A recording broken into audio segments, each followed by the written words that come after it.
Serangan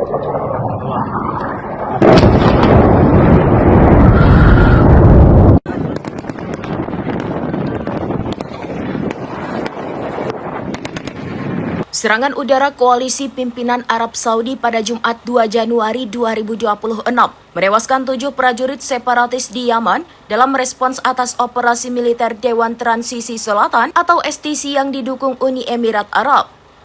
Ini adalah kali pertama korban jiwa jatuh akibat tembakan koalisi sejak STC merebut mayoritas wilayah Provinsi Hadramaut dan Mahrab pada bulan sebelumnya. Ketegangan pun meningkat di antara dua kekuatan besar Teluk, Arab Saudi dan Uni Emirat Arab yang selama ini mendukung faksi berbeda di wilayah selatan Yaman.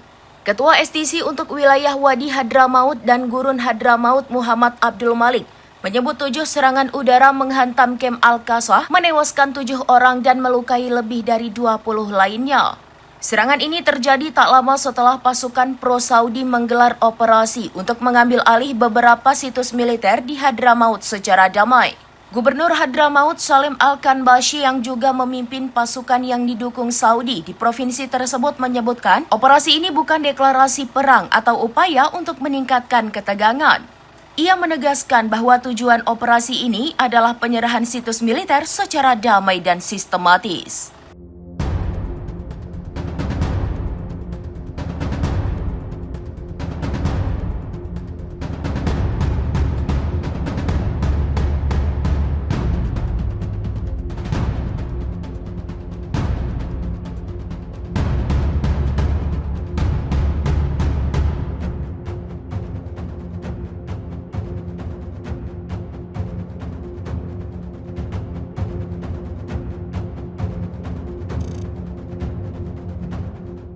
Download Tribun X sekarang, menghadirkan lokal menjadi Indonesia.